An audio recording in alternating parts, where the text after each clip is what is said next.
Okay, ito na up to 200,000 pesos ang pwedeng mapanalunan. Kaya may the best team win. Now, alamin na natin ang sabi ng survey. Ito, dalawang Cebuano. Attorney Oliver and Maria, let's play round 1.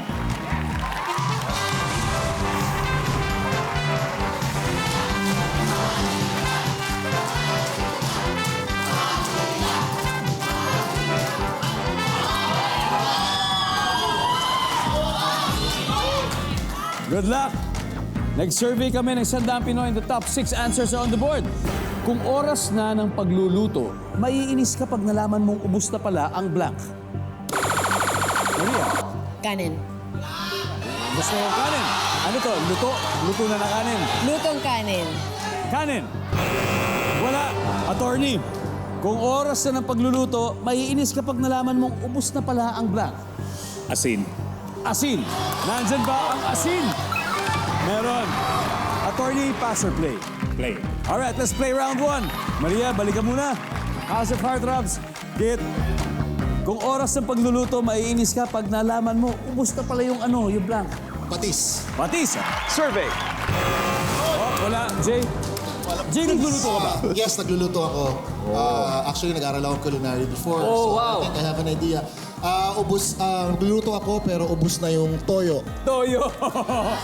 Mas madalas ba gamitin ng toyo kaysa patis? Sa mga Filipino dish. Pag Pilipino. Kasi Toyo, mahilig diba? sa adobo. Toyo. mga ganyan. Yes, Correct. toyo. Nandyan ba ang toyo? Meron! Naya, kung oras na ng pagluluto, maiinis ka pag malaman mo ubus na pala ang blank. Suka. Suka! Survey. Okay. Okay, you can huddle, Queen Sisters. Attorney, kung oras na ng pagluluto, eto, luto na ako, ready na. Naiinis ka, tapos ako, ubus na pala yung ano. Ano kaya yun? Gas. Attorney, ano favorite mong niluluto? Sinigang ko. Sinigang. Pero siyempre, kung wala yung gas, hindi niya magagawa yon. Gas! Top answer! Oras ng pagluluto, Kit, maiinis ka pag nalaman mo ubus na pala ang blank. Mantika. Mantika.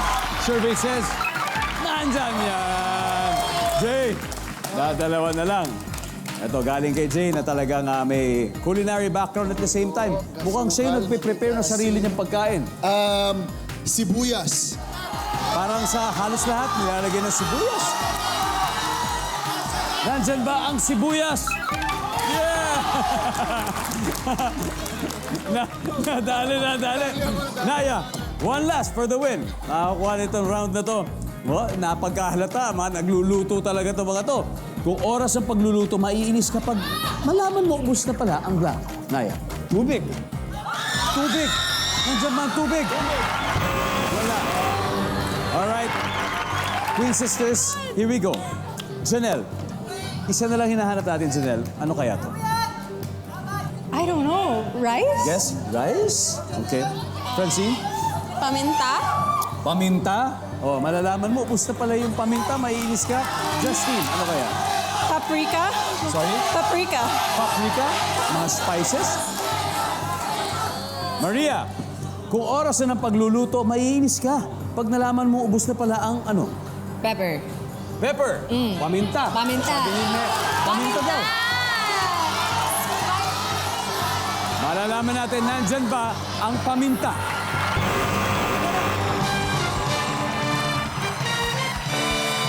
Alright. Tignan natin, ano kaya number 3, girls? Bigas. Tagalog dapat. Kaya tinanong kita kanina Iba yung, di ba sinabi mo kanina kanin? Yun kasi luto na. Luto na. Luto na. Yung hindi pa Ito, luto. bigas. Bigas. Anyway, panalo agad ang House of Heartthrobs. Yan ang 79 points. Baka bawi kayo sa next round of Queen Sisters.